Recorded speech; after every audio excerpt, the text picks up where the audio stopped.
जय हिंद बच्चों, कैसे हो आप लोग। आशा करता हूँ आप लोग फिट और स्वस्थ होंगे। तो इससे पहला जो लेक्चर था इसमें हम लोगों ने क्या देखा था, बेसिकली सेंट्रल डोग्मा देख लिया, और उससे पहले लेक्चर में डीएनए के रेप्लिकेशन के टूल्स और डीएनए रेप्लिकेशन देख लिया था, है ना। अब हम लोग बात करने वाले हैं ट्रांसक्रिप्शन प्रोसेस के बारे में। देखो अच्छा, सेंट्रल डोग्मा में याद करो, डीएनए से डीएनए जब बन रहा था तो क्या था, रेप्लिकेशन। हाँ या ना, बोलो हाँ या ना, बराबर है। अब ध्यान सुनो, डीएनए से एमआरएनए जो बन रहा था उस प्रोसेस का नाम क्या बोला था हमने, ट्रांसक्रिप्शन। तो बेसिकली वहां पर हम लोगों ने ट्रांसक्रिप्शन शॉर्ट में देखा था ना। अब बेसिकली हम लोग ट्रांसक्रिप्शन को डिटेल में देखने वाले हैं, और ये प्रोसेस कैसे हो रहा है, कौन कौन से एंजाइम्स इन्वॉल्व हैं, वो सब हम लोग इसके अंदर देखने वाले हैं, ठीक है ना। ओके, तो आ जाओ देखते हैं। ट्रांसक्रिप्शन की बात कर रहे हैं तो डेफिनेटली हमें सबसे पहला ट्रांसक्रिप्शन का डेफिनेशन मालूम होना जरूरी है। आओ देखते हैं व्हाट इज ट्रांसक्रिप्शन। देखो ये पढ़ने से पहले बस ये ध्यान में रखो, क्या ये डीएनए है, अगर डीएनए से क्या बन जाए, एमआरएनए बन जाए। क्या बन जाए, डीएनए से अगर एमआरएनए बन जाए तो उसे क्या बोलूंगा, ट्रांसक्रिप्शन बोलूंगा। क्या बोलूंगा, ट्रांसक्रिप्शन बोलूंगा, ठीक है ना। देखो कितना अच्छा लिखा हुआ है, देख रहे हो कितना अच्छा लिखा हुआ है। क्या, process of synthesis of mRNA. देखो एमआरएनए का सिंथेसिस हो रहा है, एमआरएनए का फॉर्मेशन हो रहा है, किससे हो रहा है, डीएनए से हो रहा है, किसकी मदद से हो रहा है, with the help of enzyme DNA dependent RNA polymerase.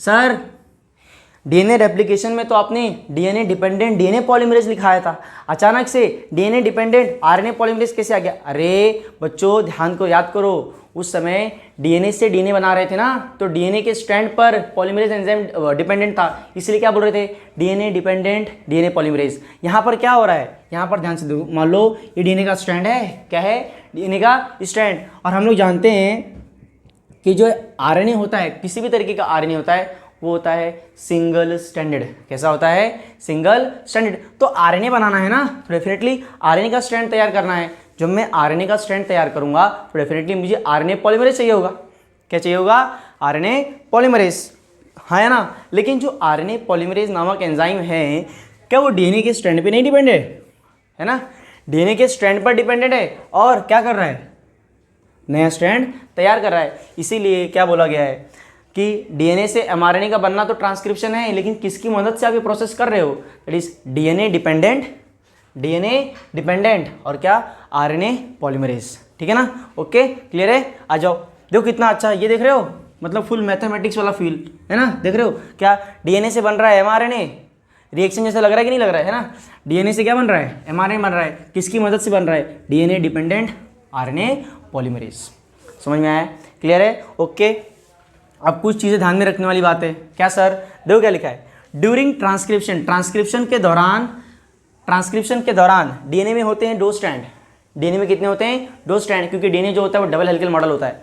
DNA जो है वो डबल हेलिकल मॉडल है, तो ध्यान रखना डीएनए में क्या है, डबल स्ट्रैंड है ना। तो ध्यान में रखना ट्रांसक्रिप्शन के दौरान डीएनए का सिर्फ और सिर्फ एक ही स्ट्रैंड जो है वो काम का होता है, ठीक है ना। देखो क्या क्या बोला है, ड्यूरिंग ट्रांसक्रिप्शन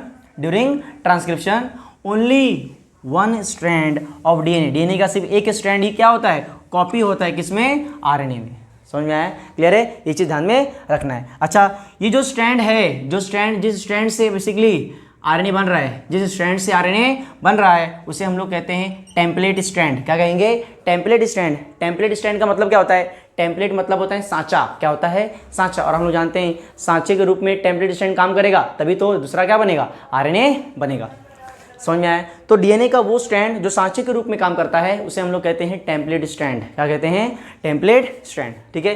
ये चीज़ ध्यान में रखना। क्या सर, यही कि सेल होते हैं 2 तरीके के, पता है, प्रोकार्योटिक और यूकार्योटिक। अच्छा, प्रोकार्योटिक में तो डिफाइंड न्यूक्लियस नहीं होता। तो मैं अगर बात करूँ डीएनए रेप्लिकेशन की, मैं बात करूँ ट्रांसक्रिप्शन की, मैं बात करूँ ट्रांसलेशन की, तो वो सब कहाँ पर होना है, साइटोप्लाज्म में होना है। कहाँ होना है, साइटोप्लाज्म में होना है। लेकिन जब मैं यूकार्योटिक सेल की बात करूँगा, किसकी बात करूँगा, यूकार्योटिक सेल की बात करूँगा, तो ध्यान में रखो। क्या सर, यही कि यूकार्योटिक में तो डिफाइंड न्यूक्लियस होता है ना, और डीएनए कहाँ पर प्रेजेंट होता है, न्यूक्लियस के अंदर प्रेजेंट रहता है। तो डेफिनेटली जो ट्रांसक्रिप्शन का जो प्रोसेस है वो कहाँ पर होगा, न्यूक्लियस के अंदर होगा। और न्यूक्लियस के अंदर मतलब कौन भरा हुआ है, न्यूक्लियोप्लाज्म भरा हुआ है ना। तो ये कितना अच्छा लिखा हुआ है, देखो।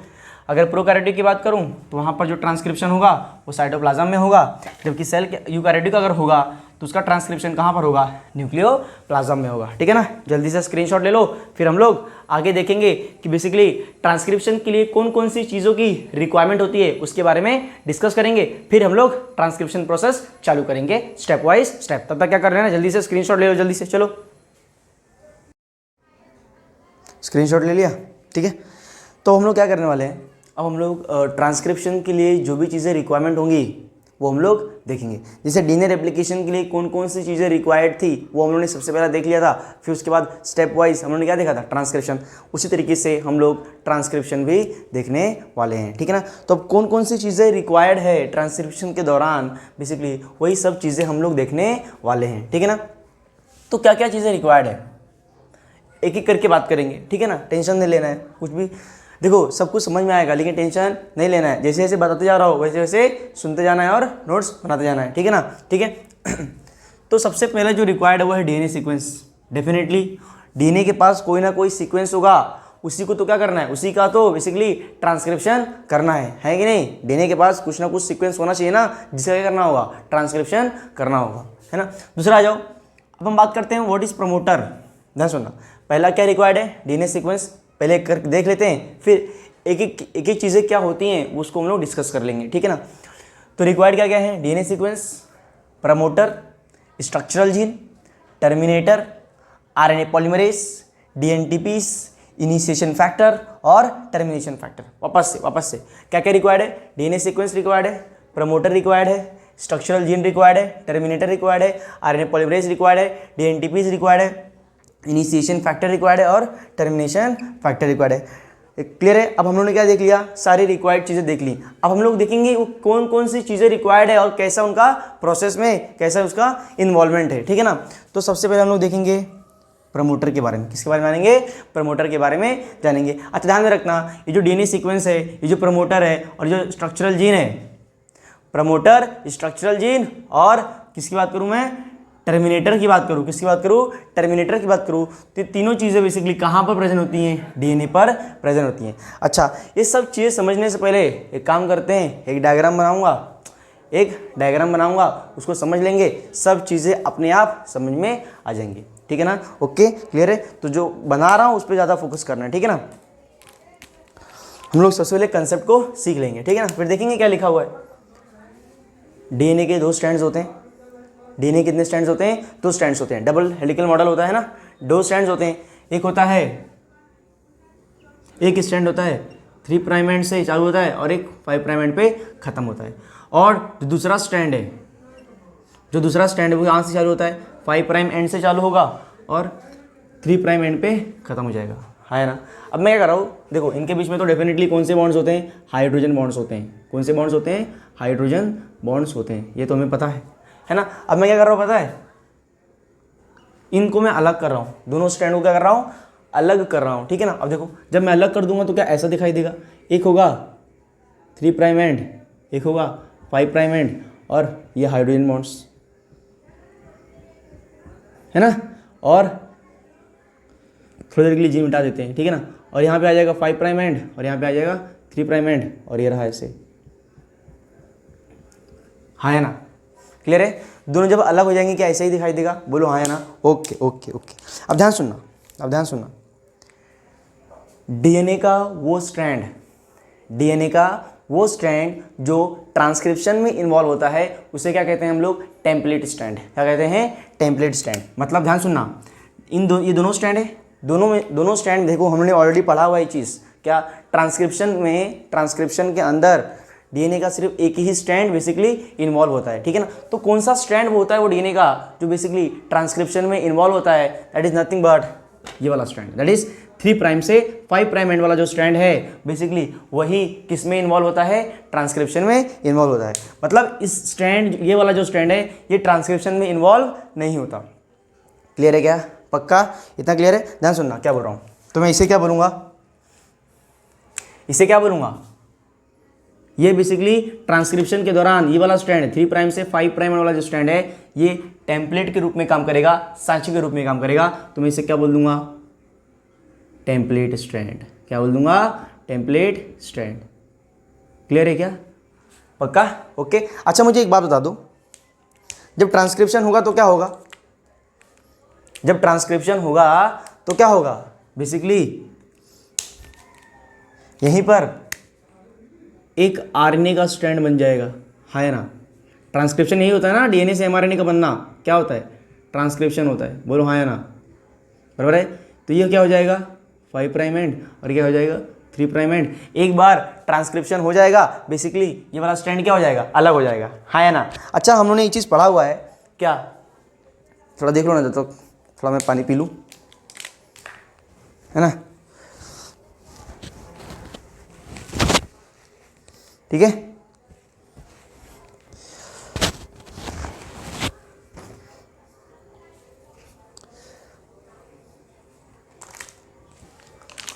ओके ध्यान सुन मैं क्या बोल रहा हूँ।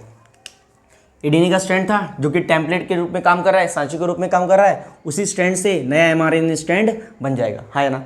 अब हम लोगों ने पढ़ा हुआ है क्या सर, क्या पढ़ा हुआ है, ये देखो डीएनए जो होते हैं उसके अंदर कौन कौन से नाइट्रोजन बेसिस होते हैं, एडेनाइन, थाइमिन, है ना, एडेनाइन, थाइमिन और गुआनाइन और साइटोसिन, बराबर है। जबकि आरएनए में क्या होता है, आरएनए में होता है एडेनाइन, यूरेसिल, गुआनाइन, साइटोसिन, है कि नहीं। जहाँ पर डीएनए में जहाँ पर थाइमिन होता है उसके बदले आरएनए में क्या होता है, यूरेसिल होता है, बोलो हाँ या ना, हाँ या ना, क्लियर है क्या इतना, पक्का। अब ध्यान सुनना, अगर मान लो थोड़ा और इसको नीचे बनाओ क्या, और इसको भी थोड़ा सा नीचे बनाता हूँ, ठीक है। ध्यान सुनना, ध्यान से सुनना, बहुत इंपॉर्टेंट चीज़ बता रहा हूँ, ये समझ में आ गया ना तो सब कुछ समझ में आ जाएगा, ठीक है ना। ये हो जाएगा तुम्हारा 5 प्राइम एंड 3 प्राइम एंड, ये डीएनए वाला है, ठीक है ना, ये डीएनए का स्ट्रैंड है, ओके। और ये रहा नया स्ट्रैंड बन रहा है जो आरएनए का है, ठीक है ना, क्लियर है क्या इतना, पक्का। ये लो 5 प्राइम एंड, ये लो 3 प्राइम एंड, ठीक है, ओके। बहुत इंपॉर्टेंट चीज़ बता रहा हूँ, ध्यान में रखना है चीज़। अब ध्यान सुनो, मान लेते हैं यहाँ पर है एडेनाइन, एडेनाइन, हाँ एडेनाइन, थाइमिन, ठीक है। यहाँ पे क्या रहेगा बताओ, यहाँ पे गुआनाइन पकड़ लो, साइटोसिन पकड़ लो, फिर सी पकड़ लो, फिर ए पकड़ लो, फिर जी पकड़ लो, फिर ए पकड़ लो, फिर ए पकड़ लो, फिर जी पकड़ लो, फिर जी पकड़ लो, यहाँ के लिख रहे सर, ठीक है ना, इतना क्लियर है। अच्छा ये वाला और ये वाला स्ट्रैंड तो डीएनए का स्ट्रैंड था, मतलब अगर यहाँ पर एडेनाइन है तो यहाँ पर क्या बनेगा, डीएनए पर क्या रहने वाला है, थाइमिन रहने वाला है, बराबर है। यहाँ पर एडेनाइन है तो यहाँ पर भी क्या रहेगा, थाइमिन रहेगा, बोलो हाँ या ना। यहाँ पर थाइमिन है तो यहाँ पे एडेनाइन रहेगा, सर चल नहीं रहा है मार्कर, चलेगा चलेगा, है ना, एडेनाइन देखिएगा। यहाँ पे साइटोसिन है तो गुआनाइन रहेगा, यहाँ पर भी साइटोसिन है तो गुआनाइन रहेगा, यहाँ पे एडेनाइन है तो थाइमिन रहेगा, यहाँ पे गुआनाइन है तो साइटोसिन रहेगा, यहाँ पे एडेनाइन, थाइमिन रहेगा यहाँ पे, है ना, थाइमिन रहेगा यहाँ पे, और गुआनाइन है तो साइटोसिन रहेगा, बोलो हाँ या ना, ये समझ में आया। लेकिन ध्यान से सुनना, ये जो एडेनाइन है, ये जो आरएनए का स्ट्रैंड बन रहा है, क्या एडेनाइन के बदले क्या आएगा यहाँ पे, एडेनाइन है, एडेनाइन की पेयरिंग किसके साथ होती है, थाइमिन के साथ होती है, लेकिन किसमें, डीएनए में। और थाइमिन के बदले आरएनए में क्या प्रेजेंट होता है, यूरेसिल प्रेजेंट होता है, हाँ या ना। तो एडेनाइन की पेयरिंग किसके साथ हो जाएगी यहाँ पर, यूरेसिल, बोलो हाँ या ना, बराबर है। फिर एडेनाइन है तो यहाँ पर क्या है, यूरेसिल है, बोलो हाँ या ना, ओके सर। टी है तो यहाँ पे क्या आएगा, एडेनाइन आएगा, बराबर है ना।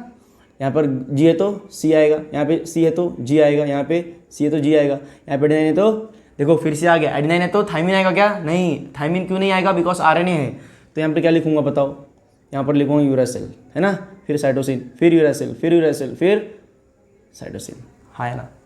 अब ये वाला स्ट्रैंड और ये वाला स्ट्रैंड चेक करो, दोनों में काफ़ी समानता है, दोनों लगभग सेम है। फर्क कहाँ पर है, जहाँ पर थाइमिन है, देखो जहाँ पर थाइमिन है वहाँ पर यूरेसिल है, बाकी सब चीज़ सेम है, बाकी सब चीज़ क्या है, सेम है, अरे हाँ है ना। जहाँ जहाँ बस थाइमिन है वहाँ क्या है, यूरेसिल है, जहाँ जहाँ थाइमिन है वहाँ क्या है, यूरेसिल है, बाकी सब सीक्वेंस क्या है, लगभग सेम है, अरे हाँ है ना। समझ में आ रहा है कि नहीं आ रहा है, क्लियर है क्या, पक्का। मुझे बताओ, मुझे बस इतना बता दो, क्या डीएनए का ये जो स्ट्रैंड है, ये देखो ये 3 प्राइम से 5 प्राइम तो टेम्पलेट स्ट्रैंड है, मतलब सांचे के रूप में काम कर रहा है, इसी स्ट्रैंड से नया आरएनए बनेगा, बराबर है। लेकिन क्या मैं ये जो दूसरा वाला स्ट्रैंड है, डीएनए का जो दूसरा वाला स्ट्रैंड है, ये वाला जो 5 प्राइम एंड से 3 प्राइम वाला जो स्ट्रैंड है, क्या मैं उसको पता लगाकर, अगर मुझे इसका सीक्वेंस अगर मुझे पता रहेगा, डीएनए का दूसरा वाला जो स्ट्रैंड है, दैट इज 5 प्राइम से 3 प्राइम वाला जो स्ट्रैंड है, अगर मैंने उसका सीक्वेंस पता लगा लिया, अगर मैंने उसका सीक्वेंस पता लगा लिया तो जहाँ जहाँ पर यहाँ थायमिन है, जहाँ जहाँ पर यहाँ पर थायमिन है, मैं उसके बदले क्या कर सकता हूँ, यूरासिल को पुट करके क्या मैं कौन सा आरएनए बनने वाला है, आरएनए के स्ट्रैंड पर कौन सा सीक्वेंस रहने वाला है, क्या मैं उसका पता नहीं लगा लूँगा? हाँ या ना? बोलो बोलो वापस से क्या बोल रहा हूँ? ये वाला टेम्पलेट स्टैंड है, ये वाला क्या है, नॉन टेम्पलेट स्टैंड। बिकॉज जो टेम्पलेट स्टैंड है वो बेसिकली ट्रांसक्रिप्शन में इन्वॉल्व है ना। ये वाला स्टैंड क्या ट्रांसक्रिप्शन में इन्वॉल्व है? नहीं। लेकिन अगर मैं इस स्टैंड का सीक्वेंस पता लगा लूँ, इस वाले स्टैंड का अगर मैं सीक्वेंस पता लगा लूँ, दूसरे वाले स्टैंड का, डीएनए का जो दूसरा स्टैंड है जो कि नॉन टेम्पलेट स्टैंड है, अगर मैंने उसका सीक्वेंस पता लगा लिया तो बेसिकली क्या होगा, मैं वहाँ पर जहाँ पर टीटी है वहाँ पर यूयू पुट करके आरएनए के नए स्टैंड को तैयार कर सकता हूँ कि नहीं कर सकता हूँ?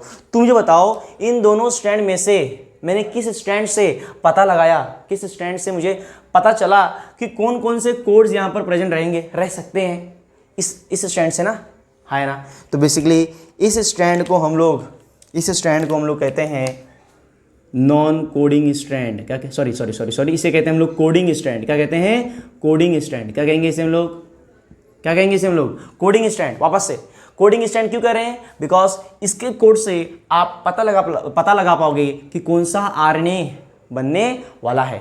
समझ में आया कि नहीं? कौन सा आरएनए का स्ट्रैंड पर कौन कौन से सीक्वेंसेस रहने वाले हैं, बेसिकली आप इस वाले स्ट्रैंड से पता लगाओगे जो हमारे काम का स्ट्रैंड है, इसलिए मैं क्या बोलूँगा उसे? Coding strand. क्या बोलूँगा? Coding strand. समझ में आए? अगर ये कोडिंग स्ट्रैंड है तो डेफिनेटली ये क्या होगा? Non coding strand. क्या होगा ये? Non coding strand. देखो, बन तो इस स्टैंड से रहा है, लेकिन पता किससे चल रहा है? इससे। हमें पता किससे चल रहा है? इससे चल रहा है, इसीलिए ये क्या हो गया? Coding strand. और ये क्या हो गया? Non coding strand. ध्यान में रखना, टेम्पलेट स्ट्रैंड को ही हम लोग नॉन कोडिंग स्ट्रैंड भी कहते हैं। क्या कहते हैं? Non coding strand. सिंस ये वाला स्ट्रैंड तो टेम्पलेट के रूप में काम कर रहा है ना, लेकिन ये वाला जो स्ट्रैंड है वो टेम्पलेट के रूप में नहीं काम कर रहा है, इसीलिए कोडिंग स्ट्रैंड को हम लोग नॉन टेम्पलेट स्ट्रैंड भी कहते हैं। क्या कहते हैं? नॉन टेम्पलेट स्ट्रैंड भी कहते हैं। ये चीज़ ध्यान में रखना है। अच्छा, काम का कौन सा है? सर काम का तो दोनों है, लेकिन पता किससे चल रहा है कि कौन सा सीक्वेंस रह सकता है? इस वाले स्टैंड से पता चल रहा है ना, इसलिए इसे हम लोग सेंस स्टैंड भी कहते हैं। क्या कहते हैं? इसे हम लोग सेंस स्टैंड भी कहेंगे। और इससे तो पूरा आरएनए बनेगा तब पता चलेगा, है ना।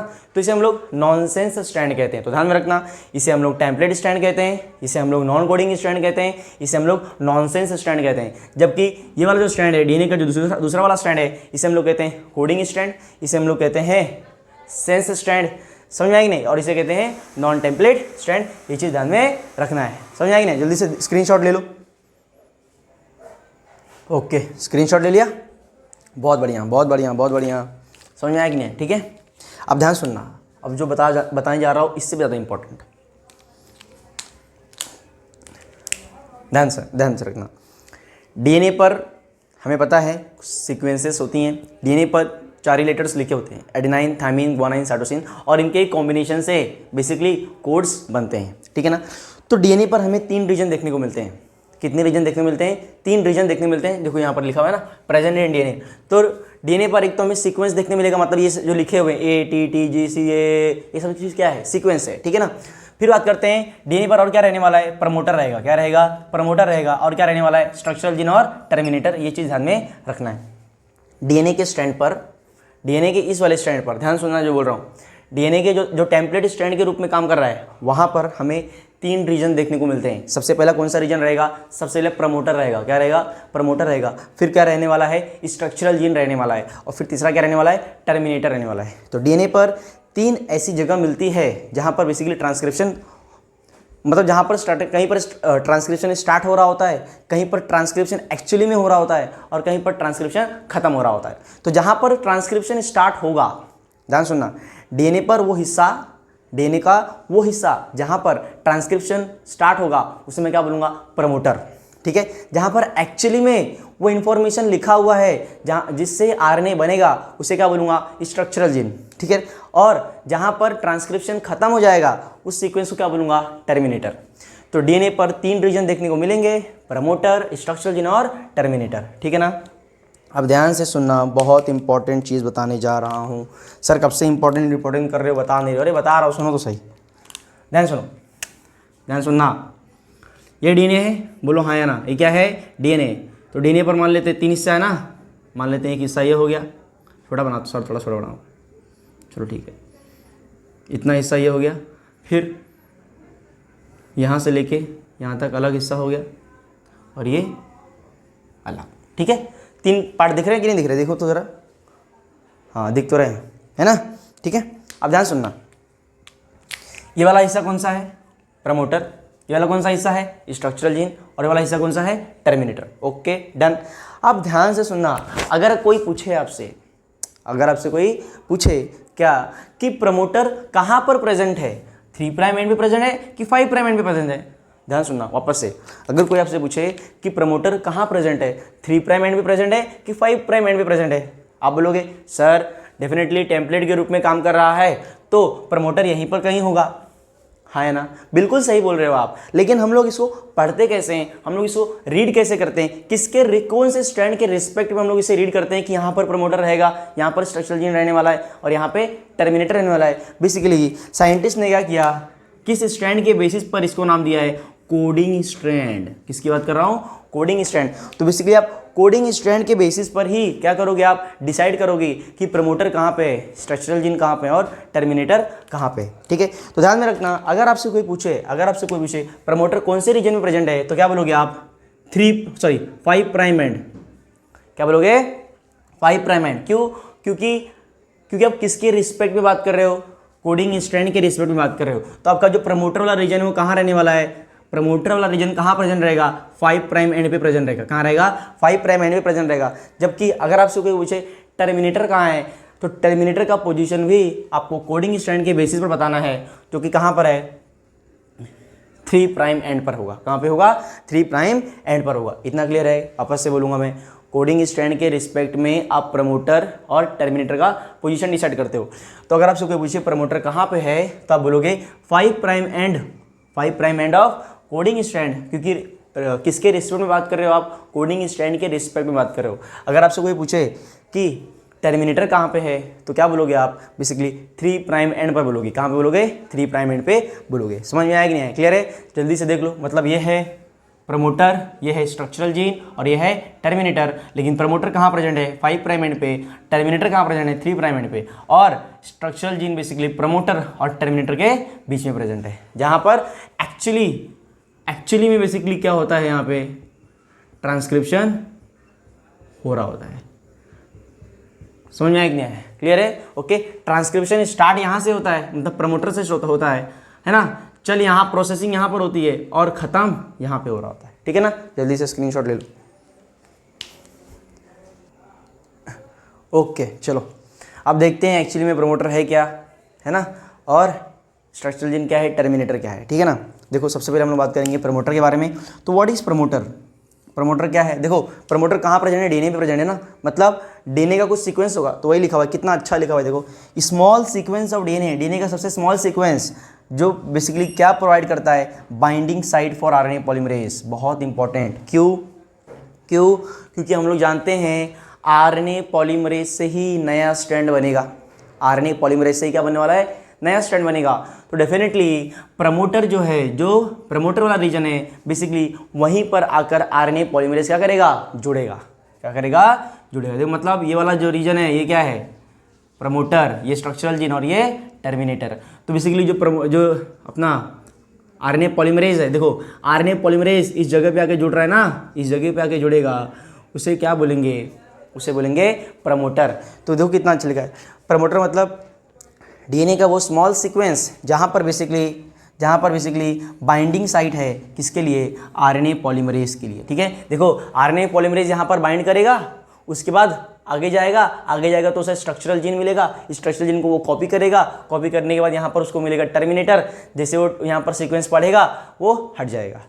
क्लियर है क्या, ओके क्लियर है। देखो क्या लिखा है, प्रमोटर बेसिकली कहाँ पर प्रेजेंट है, बहुत इंपॉर्टेंट चीज़, 5 प्राइम एंड पे प्रेजेंट है। किसके रिस्पेक्ट में बात कर रहे हो आप, कोडिंग स्ट्रैंड के रिस्पेक्ट में बात कर रहे हो आप। किसके रिस्पेक्ट में बात कर रहे हो, कोडिंग स्ट्रैंड के रिस्पेक्ट में बात कर रहे हो, ये चीज़ ध्यान में रखना। अच्छा अगर मैं स्ट्रक्चरल जीन की बात करूँ तो स्ट्रक्चरल जीन से पहले है ना, मतलब ऊपर है, इसके ऊपर है ना, दैट इज इसे हम लोग इसे कहते हैं अप स्ट्रीम एंड। प्रमोटर वाले रीजन को क्या बोलते हैं, अप स्ट्रीम एंड। तो प्रमोटर कहाँ प्रेजेंट है, अप स्ट्रीम एंड, है ना, ओके, कहाँ पर कौन से एंड पे प्रेजेंट है, 5 प्राइम एंड पे प्रेजेंट है कोडिंग स्ट्रैंड के रिस्पेक्ट में। क्लियर है? ओके, अब हम लोग बात करते हैं स्ट्रक्चरल जीन के बारे में। किसके बारे में बात करते हैं? स्ट्रक्चरल जीन के बारे में। देखो कितना अच्छा लिखा हुआ है, जीन टू बी ट्रांसक्राइब्ड, मतलब एक्चुअली में जहाँ पर ट्रांसक्रिप्शन हो रहा है वो कुछ और नहीं बल्कि क्या है, स्ट्रक्चरल जीन है। स्ट्रक्चरल जीन पर ही बेसिकली इन्फॉर्मेशन लिखा हुआ है कि कौन सा सीक्वेंस बेसिकली आरएनए में प्रेजेंट रहेगा। समझ में आया कि क्लियर है? अब ध्यान सुनो, स्ट्रक्चरल जीन की अगर मैं बात करूँ तो स्ट्रक्चरल जीन, अगर मैं प्रोकैरियोटिक सेल की बात करूँ तो प्रोकैरियोटिक सेल में कितने स्ट्रक्चरल जीन होते हैं? The answer is पॉलीसिस्टोनिक। मतलब प्रोकैरियोटिक के अंदर बहुत सारे स्ट्रक्चरल जीन्स देखने को मिलते हैं, जबकि यूकैरियोटिक के अंदर क्या होता है? यूकैरियोटिक के अंदर मोनोसिस्टोनिक स्ट्रक्चरल जीन देखने को मिलते हैं। देखो, मोनो मतलब सिंगल और सिस्टोनिक का मतलब क्या होता है? जीन। मतलब यहाँ पर सिंगल जीन प्रेजेंट होते हैं। हमारे सेल्स में कितने स्ट्रक्चरल जीन्स होते हैं? बेसिकली सिंगल जीन होते हैं। समझ में आया? जबकि प्रोकैरियोटिक की बात करूँ तो पॉली मतलब मैनी और सिस्टोनिक मतलब क्या होता है? जीन होता है। सिस्टोनिक मतलब क्या होता है? जीन होता है। मतलब यहाँ पर बहुत सारे जीन हमें देखने को मिलेंगे। किसके अंदर? स्ट्रक्चरल जीन के अंदर। क्लियर है? पक्का? ओके, ठीक है ना। और व्हाट इज सिस्टोन? सिस्टोन मतलब क्या होता है? सेगमेंट ऑफ डीएनए और जीन। क्लियर? अब बात करते हैं टर्मिनेटर के बारे में। टर्मिनेटर वाला हिस्सा ये है। देखो कितना अच्छा लिखा है, small sequence of DNA which provides binding site for termination factor. अब व्हाट इज टर्मिनेशन फैक्टर? देखो बेटा दो फैक्टर्स होते हैं, एक होता है इनिशिएशन फैक्टर, एक होता है टर्मिनेशन फैक्टर। ठीक है ना। अब ध्यान सुनना, आरएनए पॉलीमरेज जो कि प्रमोटर वाले रीजन पे आके जुड़ता है ना, तो वो तुरंत आकर नहीं जुड़ सकता, अपने आप आके नहीं जुड़ सकता। जब तक इनिशिएशन फैक्टर आरएनए पॉलीमरेज से नहीं जुड़ेगा, तब तक आरएनए पॉलीमरेज बेसिकली प्रमोटर वाले रीजन से नहीं जुड़ सकता। ये चीज़ ध्यान में रखना है। क्या इनिशिएशन फैक्टर बोल रहा है ना, मतलब ट्रांसक्रिप्शन को स्टार्ट कौन करेगा? Initiation factor. कौन सा काम करेगा? Initiation factor. तो जो इनिशिएशन फैक्टर होता है, जब वो आरएनए पॉलीमरेज से जुड़ेगा उसके बाद ही बेसिकली ट्रांसक्रिप्शन चालू हो सकता है, वरना नहीं होगा। क्लियर है क्या? ओके, एक बार इनिशिएशन फैक्टर। अब व्हाट इज इनिशिएशन फैक्टर? कौन है sir? It is sigma factor. क्या होगा? Sigma factor. ठीक है ना। अब ये सिग्मा फैक्टर और आरएनए पॉलीमरेज दोनों जुड़ेंगे और प्रमोटर वाले रीजन पे काम करेंगे। समझ में आया? क्लियर है? ओके, अब ये आरएनए पॉलीमरेज जब आगे जाएगा, नया स्ट्रैंड बना देगा, उसके बाद यहाँ पर बेसिकली एक और फैक्टर आता है जिसे कहते हैं टर्मिनेशन फैक्टर। और टर्मिनेशन फैक्टर जैसे ही टर्मिनेटर वाले रीजन पे जुड़ेगा, बेसिकली आरएनए पॉलीमरेज उसको देखेगा कि टर्मिनेशन फैक्टर आ चुका है, अब क्या करना है? ट्रांसक्रिप्शन को खत्म करना है। क्लियर है? ओके, ठीक है ना। तो वही लिखा हुआ है, व्हाट इज टर्मिनेटर?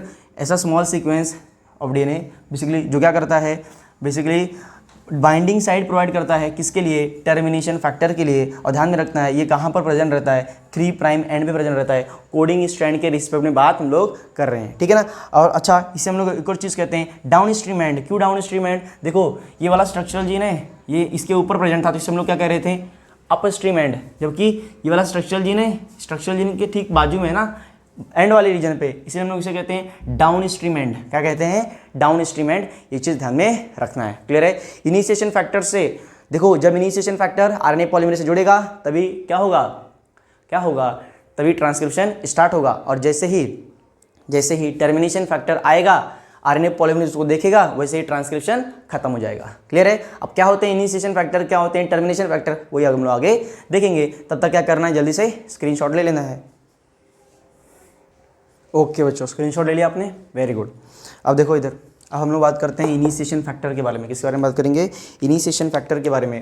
और इनिशिएशन फैक्टर क्या होता है? सिग्मा फैक्टर होता है। बहुत इंपॉर्टेंट होता है, ये चीज़ ध्यान में रखना है कि इनिशिएशन फैक्टर किसे बोलते हैं? सिग्मा फैक्टर होता है। देखो कितना अच्छा लिखा है, ट्रांसक्रिप्शन के लिए जो इनिशिएशन फैक्टर होता है वो सिग्मा फैक्टर होता है, जिसे हम लोग इस सिंबल से डिनोट करते हैं। फिजिक्स में आपने ज़रूर पढ़ा होगा। ठीक है। अब हम लोग बात करते हैं टर्मिनेशन फैक्टर के बारे में। किसके बारे में? टर्मिनेशन फैक्टर के बारे में, दैट इज रो फैक्टर। किसके बारे में? रो फैक्टर के बारे में। क्लियर है? ओके। अब देखो क्या लिखा हुआ है, फॉर ट्रांसक्रिप्शन। किसकी बात कर रहा हूँ? फॉर ट्रांसक्रिप्शन जो टर्मिनेटर फैक्टर होगा वो रो फैक्टर होगा। ये देखो फिजिक्स में आपने भी पढ़ा होगा, करंट इलेक्ट्रिसिटी में ये रो होता है ना। क्लियर है क्या? पक्का। तो इनिशिएशन फैक्टर से मानी सिग्मा फैक्टर से आरएनए पॉलीमरेज जुड़ेगा, तभी वो प्रमोटर वाले रीजन पे जुड़ सकता है, वरना नहीं जुड़ेगा। क्लियर है? और जो टर्मिनेटर वाला रीजन है, डीएनए पर जो टर्मिनेटर वाला रीजन है वहाँ पर जब टर्मिनेटर फैक्टर जुड़ेगा यानी रो फैक्टर जुड़ेगा तभी ट्रांसक्रिप्शन खत्म होगा, वरना नहीं। इन जनरल बताओ, देखो रो सिग्मा फैक्टर आरएनए पॉलीमरेज दोनों जुड़े, दोनों कहाँ पर जुड़ेंगे तब प्रमोटर वाले रीजन पे जुड़ेंगे। अब क्या होगा, अब ये आरएनए पॉलीमरेज आगे बढ़ेगा और इसका ट्रांसक्रिप्शन करेगा। यहाँ पर जैसे पहुँचेगा यहाँ पर मिल जाएगा उसको रो फैक्टर, क्या मिल जाएगा, रो फैक्टर। जैसे इसको देखेगा रो फैक्टर यहाँ पर प्रेजेंट है, ट्रांसक्रिप्शन क्या हो जाएगा, खत्म हो जाएगा। क्लियर है क्या, ओके ठीक है। स्क्रीनशॉट ले लो जल्दी से, ले लिया, वेरी गुड। अब ध्यान सुनो, अब देखो क्या क्या रिक्वायर्ड था। डीएनए सीक्वेंस पढ़ लिया, प्रमोटर पढ़ लिया, स्ट्रक्चरल जीन पढ़ लिया, टर्मिनेटर पढ़ लिया। आरएनए पॉलीमरेज क्या काम करता है ऑलरेडी बता चुका हूँ, है ना। क्या करता है बेसिकली, आरएनए पॉलीमरेज ही तो है जो बेसिकली आरएनए को तैयार करेगा, आरएनए स्ट्रैंड को तैयार करेगा। सर डीएनए पॉलीमरेज क्यों नहीं लिया, अरे भाई जब डीएनए का स्ट्रैंड बनाना होता तब डीएनए पॉलीमरेज लेता, आरएनए स्ट्रैंड बना रहा हूँ तो आरएनए पॉलीमरेज लूंगा, डीएनए डिपेंडेंट आरएनए पॉलीमरेज लूंगा, क्योंकि डीएनए के स्ट्रैंड पर डिपेंड होकर ही तो आरएनए पॉलीमरेज आरएनए स्ट्रैंड को तैयार कर रहा है। क्लियर है। अब हम लोग बात करेंगे डीएनटीपीस के बारे में, डीऑक्सी नाइट्रोजन ट्राइफॉस्फेट। क्यों, ये हमें क्यों चाहिए, अरे हम लोग जानते हैं कि जो न्यूक्लिक एसिड्स होते हैं वो किसके पॉलीमर्स होते हैं, न्यूक्लियोटाइड्स के पॉलीमर्स होते हैं। उसमें क्या क्या होता है, नाइट्रोजन बेस होता है, पेंटोस शुगर और फॉस्फेट होता है ना। बस फर्क इतना होता है कि अगर आरएनए होगा तो राइबोस शुगर होगा और डीएनए होगा तो डीऑक्सी राइबोस शुगर होगा, है ना। तो जो डीएनए, अरे भाई स्ट्रैंड में क्या होता है, स्ट्रैंड में क्या रहेगा, न्यूक्लियोटाइड तो रहने वाला है ना, न्यूक्लियोटाइड ही तो रहने वाला है ना। मतलब आरएनए पॉलीमरेज क्या करेगा, न्यूक्लियोटाइड्स को ऐड करते करते ही तो नया स्ट्रैंड बनाएगा, है ना। तो इसलिए तुम्हें डीएनटीपीस भी चाहिए। और इनिशिएशन फैक्टर तो देख ही लिया हम लोग ने, क्या देख लिया हम लोग इनिशिएशन फैक्टर के बारे में, यही कि जब इनिशिएशन फैक्टर आरएनए पॉलीमरेज जुड़ेगा तभी आरएनए पॉलीमरेज प्रमोटर वाले रीजन से जुड़ सकता है, वरना नहीं जुड़ेगा। और टर्मिनेशन फैक्टर के बारे में भी तो बात कर लिया। क्लियर है, ओके। क्या क्या चीज़ें रिक्वायर्ड थी समझ में आया, वेरी गुड। अब हम लोग क्या करेंगे, इसका प्रोसेस देखेंगे कैसे होता है, ठीक है ना। ओके, स्क्रीनशॉट ले लिया आपने, वेरी गुड। अब जो भी चीज़ें हमने बात की थी वही सब चीज़ें हम लोग देखने वाले हैं, ठीक है ना। जो चीज़ मैंने बस एक्सप्लेन किया डायग्राम में वही चीज़ मैं लिख कर लाया हूँ ताकि और अच्छे से आपको समझ में आए, ठीक है ना। देखो क्या लिखा है, डीएनए डिपेंडेंट आरएनए पॉलीमरेज हम लोग जानते हैं, है ना।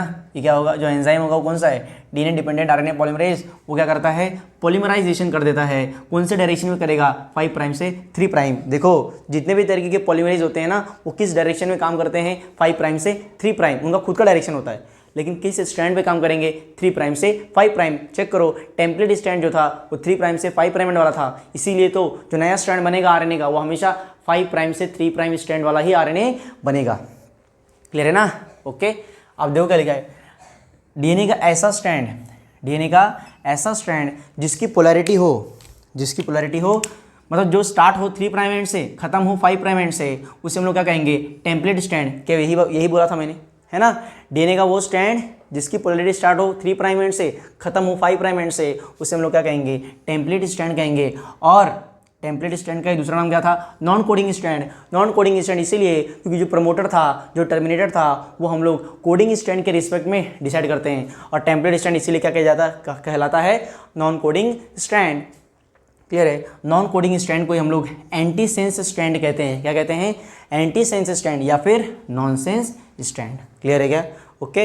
इधर जाओ, डीएनए का वो स्ट्रैंड जिसकी पोलैरिटी होती है 5 प्राइम से 3 प्राइम एंड, डीएनए का वो स्ट्रैंड जिसकी पोलैरिटी होती है 5 प्राइम से 3 प्राइम एंड, उसे हम लोग कहते हैं नॉन टेम्पलेट स्ट्रैंड। क्या कहते हैं, नॉन टेम्पलेट स्ट्रैंड या फिर कोडिंग स्ट्रैंड या फिर सेंस स्ट्रैंड। क्लियर है क्या, ओके, पक्का। और इसी के रिस्पेक्ट में हम लोग डिसाइड करते हैं प्रमोटर और टर्मिनेटर। अब देखो कितना अच्छा डायग्राम बना हुआ है, ये रहा 3 प्राइम एंड, ये रहा 5 प्राइम एंड, इसे बोला टेम्पलेट स्ट्रैंड। यहाँ पर आ जाओ, ये रहा 5 प्राइम एंड, ये है 3 प्राइम एंड, इसे क्या बोला, कोडिंग स्ट्रैंड। अब कोडिंग स्ट्रैंड के रिस्पेक्ट में बात करूँ तो ये जो प्रमोटर है ये 5 प्राइम एंड पे है। कोडिंग स्ट्रैंड के रिस्पेक्ट में अगर देखूँ तो जो टर्मिनेटर है वो 3 प्राइम एंड पे है। क्लियर हुआ, पक्का, ओके, डन है, ओके। इधर आ जाओ, नोट करने वाली बात ये है, ध्यान में रखना, जो टेम्पलेट स्ट्रैंड है वो सिर्फ एक ही स्ट्रैंड हो सकता है। मतलब डीएनए में 2 स्ट्रैंड होते हैं ना, 3 प्राइम एंड से 5 प्राइम एंड, 5 प्राइम से 3 प्राइम एंड, तो सिर्फ 3 प्राइम से 5 प्राइम एंड वाला ही डीएनए का स्ट्रैंड बेसिकली टेम्पलेट के रूप में काम करेगा। इसका जो कॉम्प्लीमेंट्री स्ट्रैंड है, मतलब 5 प्राइम से 3 प्राइम एंड वाला, वो बेसिकली कोडिंग स्ट्रैंड होता है। ये चीज़ हम लोगों ने देखा था, है ना। और ध्यान में रखना, जो आरएनए पॉलीमरेज होता है, जो आरएनए पॉलीमरेज होता है वो सिर्फ और सिर्फ क्या करता है, इलॉन्गेशन का प्रोसेस करता है, मतलब नए नए डीएनटीपीस को ऐड करता है, बस इतना ही उसका काम है। समझ आए? मतलब बेसिकली पॉलीमराइजेशन का काम किसका है, आरएनए पॉलीमरेज का, इसलिए नाम भी आरएनए पॉलीमरेज है, जो पॉलीमराइजेशन का काम करता है, यानी इलॉन्गेशन का काम करता है। ठीक है ना? ओके, ठीक है, जल्दी से स्क्रीनशॉट ले लो। ओके बच्चों, स्क्रीनशॉट ले लिया आपने।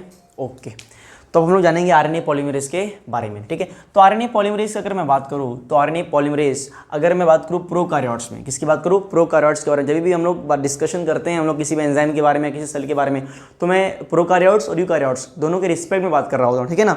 तो अगर मैं प्रोकार्योट्स के रिस्पेक्ट में बात करूँ, RNA polymerase, sir RNA polymerase prokaryotes में होता है, बिल्कुल होता है बच्चा। क्यों? क्योंकि उनके अंदर भी डीएनए होता है ना, तो डीएनए को सिंथेसाइज या आरएनए को सिंथेसाइज करने के लिए हमें पॉलीमरेज एंजाइम की रिक्वायरमेंट है ना? ठीक है, ध्यान में रखना, प्रोकार्योट्स में जो आरएनए पॉलीमरेज होता है वो सिर्फ और सिर्फ एक ही तरीके का मिलता है। क्या होता है? एक ही तरीके का मिलता है, आरएनए पॉलीमरेज फर्स्ट बोल सकते हो आप। ठीक है ना? आरएनए पॉलीमरेज फर्स्ट जो है बेसिकली वही कैपेबल होता है तीनों टाइप के आरएनए को बनाने के लिए। ठीक है ना? ओके, जबकि यूकार्योट्स में ऐसा नहीं है। यूकार्योट्स में हर एक आरएनए को बनाने के लिए specific type of RNA polymerase है। मतलब अगर मान लो ये डीएनए का स्ट्रैंड है, मान लो ये डीएनए का स्ट्रैंड है, अगर मान लेते हैं हम लोग कि ये डीएनए का स्ट्रैंड है ना, तो डीएनए के स्ट्रैंड में 3 प्राइम एंड ये 5 प्राइम एंड जो बेसिकली यही 3 टेम्पलेट के रूप में काम करने वाला है, यही टेम्पलेट के रूप में काम करने वाला है ना। अगर मुझे मान लो मुझे बनाना है आरआरएनए, क्या बनाना है, आरआरएनए बनाना है, तो यहाँ पर कौन सा पॉलीमरेज आएगा, आरएनए पॉलीमरेज फर्स्ट आएगा। कौन सा आएगा, आरएनए पॉलीमरेज फर्स्ट, और बेसिकली क्या बना देगा, आरआरएनए। ठीक है ना? अगर मुझे एमआरएनए तैयार करना होगा तो एमआरएनए तैयार करना होगा तो आरएनए पॉलीमरेज सेकेंड आएगा। ठीक है ना?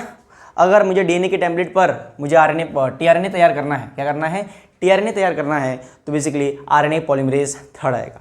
तो ये चीज़ ध्यान में रखना है।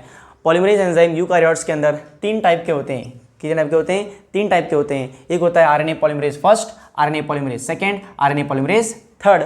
और आरएनए पॉलीमरेज फर्स्ट जो होता है वो बेसिकली ट्रांसक्राइब करता है, मतलब आरएनए का ट्रांसक्रिप्शन करता है। किसका करता है, आरआरएनए का ट्रांसक्रिप्शन करता है। जबकि आरएनए पॉलीमरेज सेकेंड जो होता है वो एचएनएमआरएनए का सिंथेसिस करता है, यानी एचएनएमआरएनए का ट्रांसक्रिप्शन करता है।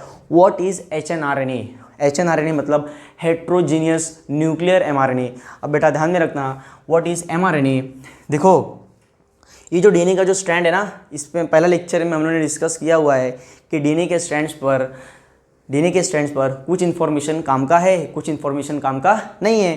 तो जब आरएनए पॉलीमरेज इस स्ट्रैंड को कॉपी कर रहा होता है तो वो काम का इन्फॉर्मेशन भी कॉपी कर लेता है और जो काम का नहीं है वो भी कॉपी कर लेता है। तो ऐसा एमआरएनए जिसके पास काम का इन्फॉर्मेशन भी होता है और काम का इन्फॉर्मेशन नहीं होता, ऐसे एमआरएनए को हम लोग कहते हैं एचएनएमआरएनए। क्या कहते हैं, एचएनएमआरएनए। बेसिकली प्री मैच्योर एमआरएनए होता है। क्या होता है, प्री मैच्योर एमआरएनए। तो जो प्री मैच्योर एमआरएनए है उसकी प्रोसेसिंग की जाती है और वही प्रोसेसिंग करने के बाद जो प्री मैच्योर एमआरएनए था वो मैच्योर एमआरएनए में कन्वर्ट होता है। क्लियर है क्या? ओके, क्लियर है, ठीक है ना? तो प्रोसेसिंग में होता क्या है, प्रोसेसिंग में बेसिकली जो काम का इन्फॉर्मेशन नहीं है उसी को प्रोसेसिंग के दौरान निकाल दिया जाता है। ठीक है ना? क्लियर है? उसके बाद फिर एक्चुअल एमआरएनए बन जाता है। ठीक है ना? ओके, ठीक है। अब अगर मैं बात करूँ आरएनए पॉलीमरेज सेकेंड की बात करूँ तो बेसिकली यही करता है। देखो क्या कितना अच्छा लिखा हुआ है, transcribes the precursor of mRNA. Precursor of mRNA मतलब एक्चुअल एमआरएनए से बनने से पहले जो एमआरएनए बनता है उसे कहते हैं प्रिकर्सर ऑफ एमआरएनए, जिसे हम लोग क्या कहते हैं, heterogeneous nuclear RNA, that is hnRNA. Done है क्या? ओके, ठीक है ना? अब अगर मैं बात करूँ तो जो एमआरएनए है, मैंने बोला आपको क्या, जैसे मैंने बताया कि डीएनए पर कुछ इन्फॉर्मेशन काम का है, कुछ इन्फॉर्मेशन काम का नहीं है। तो डीएनए पर जो काम का इन्फॉर्मेशन है उसे मैं बोलता हूँ एक्सॉन। क्या कहता हूँ, एक्सॉन। डीएनए पर जो भी काम का इन्फॉर्मेशन है, जो भी किसी ना किसी इन्फॉर्मेशन को रखती है या एक्सप्रेस करती है, उसे हम लोग क्या कहते हैं, एक्सॉन कहते हैं। और जो इन्फॉर्मेशन काम का नहीं है उसे हम लोग क्या कहते हैं, इंट्रॉन्स कहते हैं। तो जब आरएनए पॉलीमरेज सेकेंड आएगा तो वो काम का भी इन्फॉर्मेशन कॉपी कर लेगा और जो काम का नहीं है उसे भी कॉपी कर लेगा। मतलब आरएनए पॉलीमरेज सेकेंड एक्सॉन को भी कॉपी करेगा, इंट्रॉन्स को भी कॉपी कर लेगा। तो जो एमआरएनए बनेगा ना, जो एमआरएनए बनता है ट्रांसक्रिप्शन के दौरान, बेसिकली एचएनआरएनए होता है जिसमें एक्सॉन भी होता है और इंट्रॉन भी होता है। और प्रोसेसिंग करने के बाद हम लोग क्या करते हैं, बेसिकली ये जो इंट्रॉन्स होते हैं इनको प्रोसेसिंग से निकाल देते हैं और प्रोसेसिंग करने के बाद बेसिकली हमारे पास क्या होता है, हमारे पास बेसिकली एक्चुअल mRNA होता है। इसलिए क्या लिखा है, therefore introns is removed in processing of pre mature mRNA। तो जब प्री मैच्योर mRNA का जब प्रोसेसिंग करते हैं तो यहाँ पर इंट्रॉन्स को रिमूव कर दिया जाता है। ये चीज़ ध्यान में रखना है। क्लियर है क्या, पक्का? ओके, ठीक है, स्क्रीनशॉट ले लिया, ठीक है। तो बच्चों आज हम लोगों ने बेसिकली ये देखा कि ट्रांसक्रिप्शन के लिए कौन कौन सी चीज़ें रिक्वायर्ड हैं और कैसे काम करती है, उन सब का फंक्शन भी हम लोगों ने देख लिया। अब क्या करेंगे, अब हम लोग नेक्स्ट लेक्चर में स्टेप्स ऑफ ट्रांसक्रिप्शन देखने वाले हैं, ठीक है। कैसे आखिर ये प्रोसेसिंग होता है, कैसे pre mature mRNA actual mRNA में कन्वर्ट होता है, कौन कौन से इसमें एंजाइम्स इन्वॉल्व होते हैं, कौन कौन से इसमें प्रोसेसेस इन्वॉल्व होती हैं, ठीक है। तब तक क्या करना है, ये लेक्चर को अच्छे से देखकर इसके नोट्स तैयार कर लेने और टेक्स्ट बुक को ज़रूर रीड करना है, ठीक है। मिलते हैं नेक्स्ट लेक्चर में, तब तक के लिए जय हिंद।